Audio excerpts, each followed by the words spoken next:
Well, this is one of the cactus gardens that's just as a matter of haphazardness. Let's see.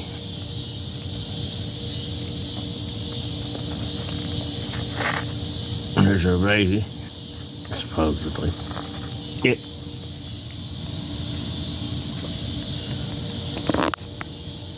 This cactus have all kinds of growth on it. Of course, there's a baby that needs to come off. And these are two babies of it that have babies need to come off.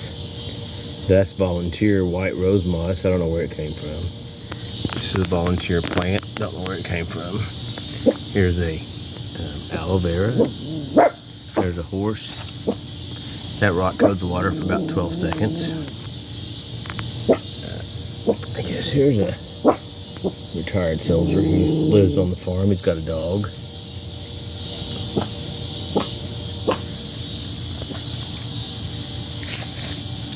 This is the start of all the cactuses, as a matter of fact. I got it at one of those sales at a church about 10 years ago. And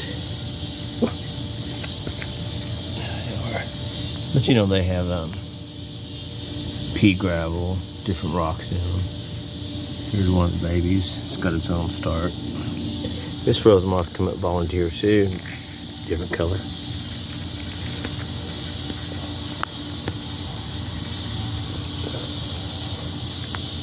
It's my favorite flower, of course.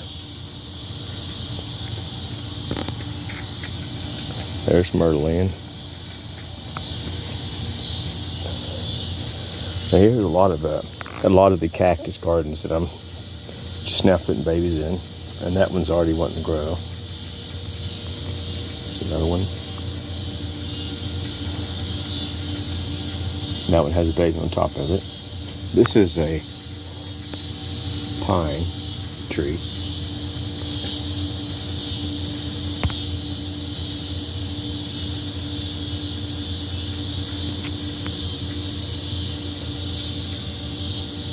So look at some of the things right there.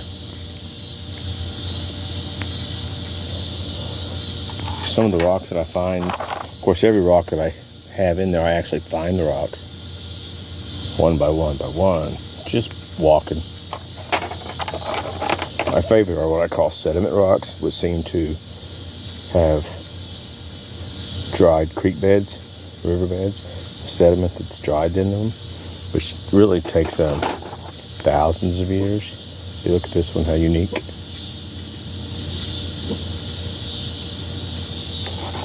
Another example of it.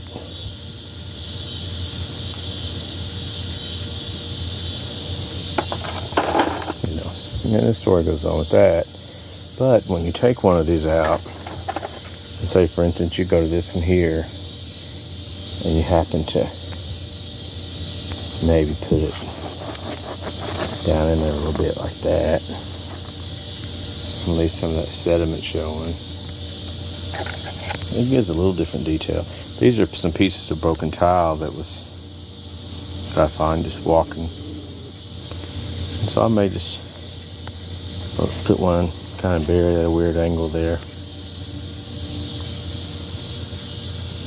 Another thing I do too is, besides looking for unique rocks, which, you know, here's a flat one that has kind of a unique contour. If you just set it somewhere, it looks like it's been weathered. Doesn't have to be size appropriate or anything like that.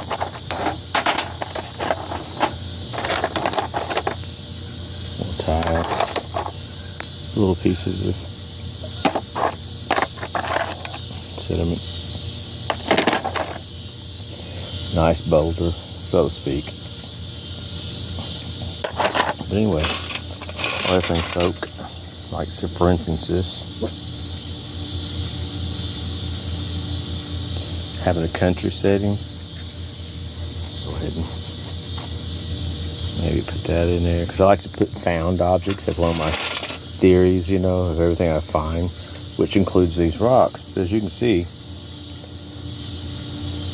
the rocks are just individual rocks I pick up, because each one of them has some type of unique character. And I'm not going to have this many rocks in this. Actually, I could. You never know me. But see, it's got such an interest, that rock does. Just setting it there gives you something to look at. I always keep stuff like this piece of log here that I found, because bigger ones, just nice larger rocks like this, could be big boulders for something. Here's some that I found today.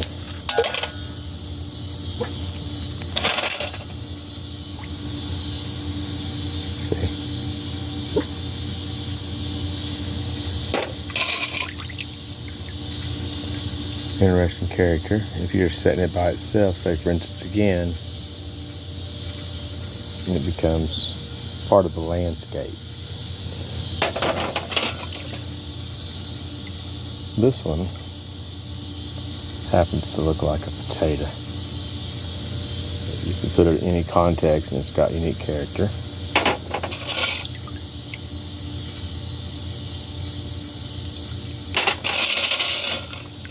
I think that's unique. Look.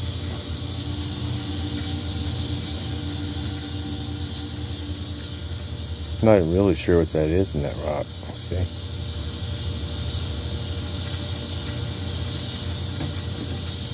There you go.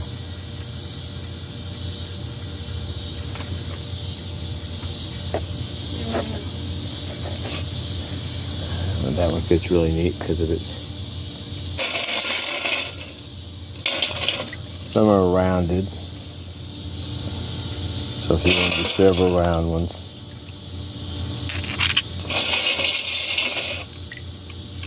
There's something else I found.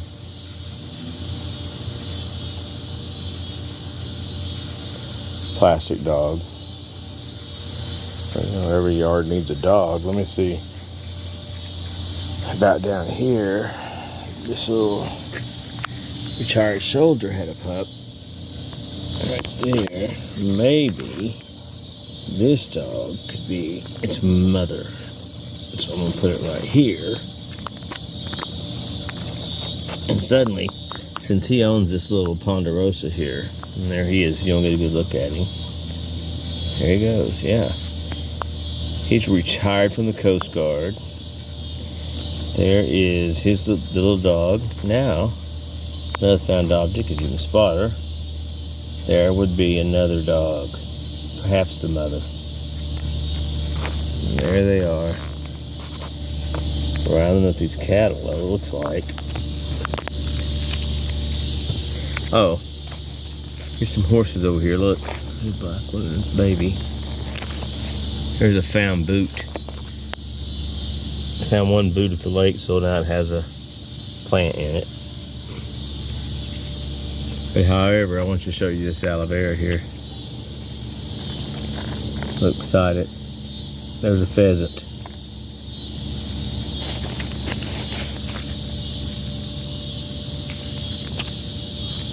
There's the dog. And there's the other dog. And there's the cattle. Rose moss. Okay. So we found a place for that I think fits. And that's probably a done deal. Don't need any more. It's not a ponderosa. Alright, let's see if we got anything else here real quick before I stop. I thought this was really neat. Look at this.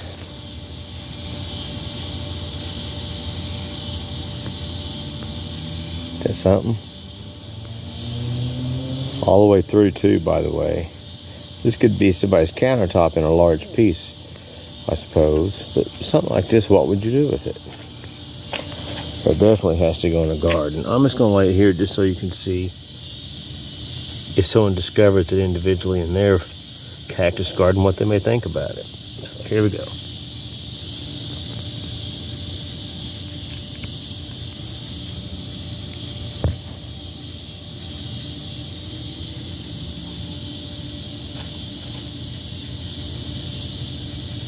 Yeah, they're going to think it's candy and eat it. You got to consider that.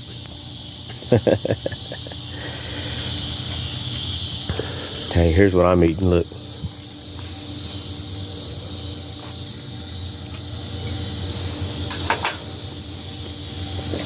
other things to keep. I found this not walking.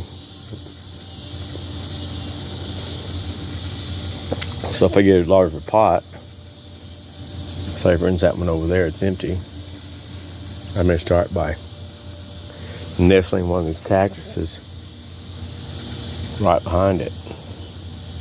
Which, matter of fact, I may just take this rock out, scrap it,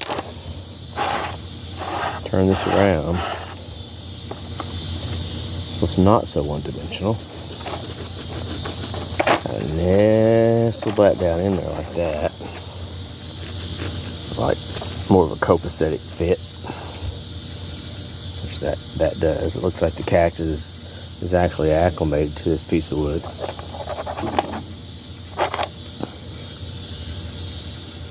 Let's see, I kind of like this flat one right there. You know what's neat about this, it actually has some of the sedentary fossilized rock here from the bed of a creek. And that's thousands of years in the making with a flat top. And that's a pressure result. Is there anything else in here that we can put in there? Go with that. Here's something. Got a couple goats. Let's smooth this rock over. Balance that one out a little bit over there. Clean this up.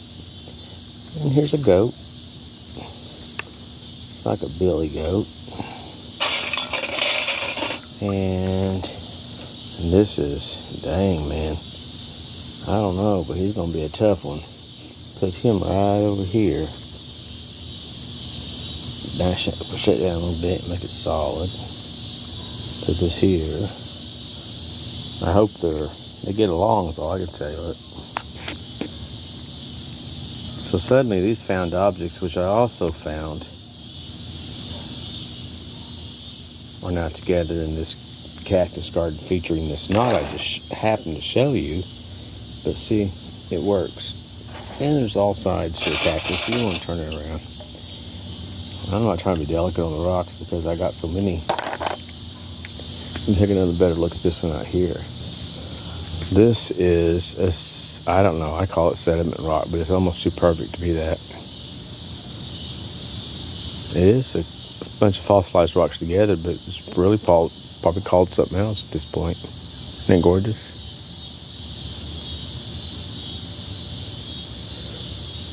And I'm partially blind in one eye. I either laugh or try to guess which one, but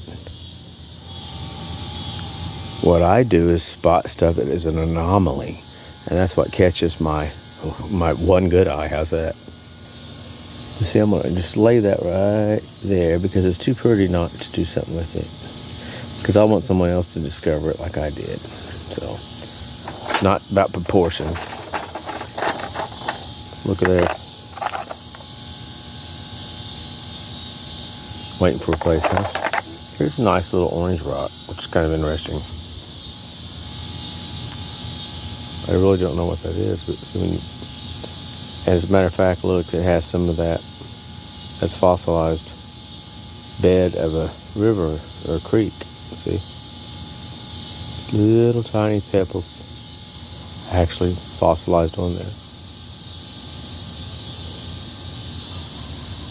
And everybody thinks we're at the end of times. Well, good luck with that. Just look around you. This planet's been here a long, long time.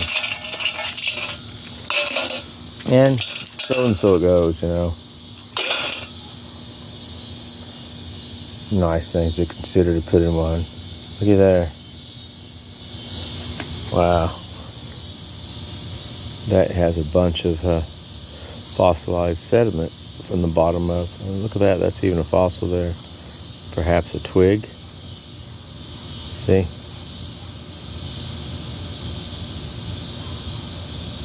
I was going to be a forensic geologist if I'd had the opportunity. You know, he was one, I'm sure. Okay. Oh, this one I think is really cool. Look.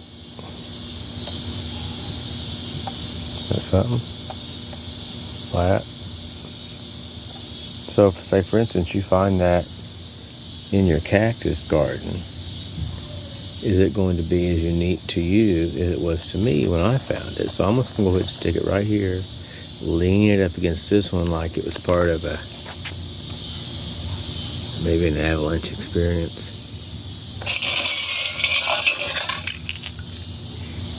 These are kind of rounded rocks naturally, etc.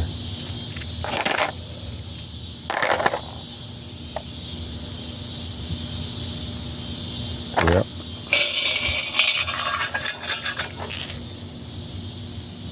Yeah, just for the basis of that primarily. A piece of rock like this doesn't have much interest until you want a piece of gray granite. Maybe to make something a little bit more solid.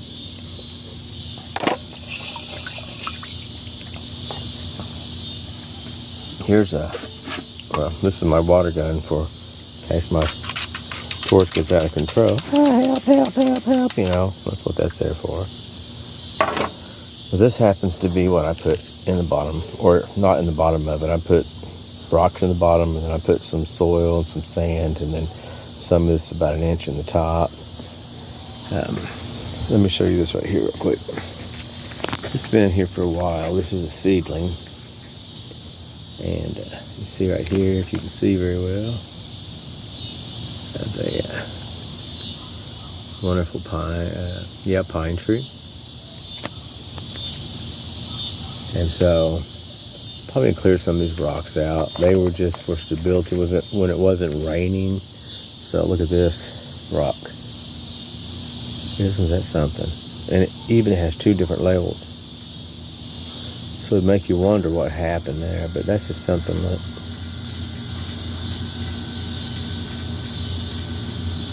What a rock, man. Put it back down here, it really didn't belong there. Here's some more here. I like to digress some of this stuff a little bit too, and then try to fix it back up, but part of the process is just this. See?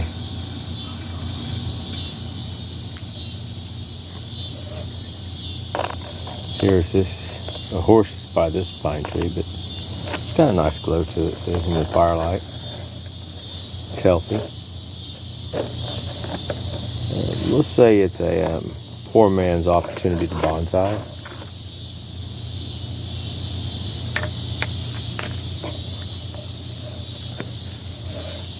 A lot of these rocks are not in here for stay. They're sitting here for solidarity. Even these little rocks like this I picked up, see. People pull over and ask me, "Are you okay, sir? Do you need a ride?" Well, I said, well, as a matter of fact, I do. To Paris, France. Is your car go that far? See, and I'll find items that hide them in there. The coin. Let someone else find it, right? But look. Tree.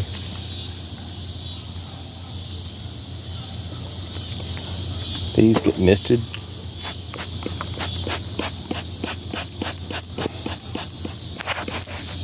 See how he twinkles? He likes it. Yeah. Oh, I never noticed this. Look.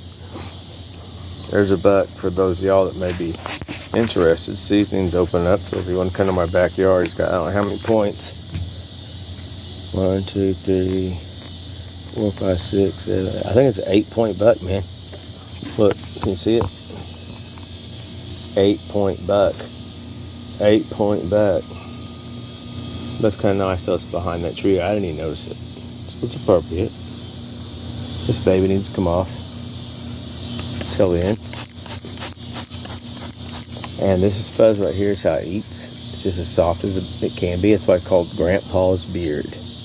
See it? How cute? Look. I don't think it... Oh, my goodness, like cotton candy. I'm so sorry, Grandpa. Here's the baby. Here's that baby that we just happened to put that wood in. And the deer. Take a look at it now. Oh my God, it's goats. Excuse me. Didn't mean to be insensitive to the species. See, now here's that knot I was talking about earlier, which is a real knot of wood. Now, it looks like a hobbit house almost. Let's move this rock, throw it back in the pile for later for somebody else. Look at that, stunning. Around, see the wood? Around, and looky there. Something to reveal. More rocks. More water.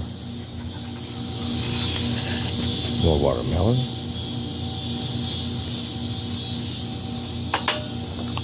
And this kit was on sale. It's a terrarium kit. It has these items in it. Notice stones, rocks, sand, and moss.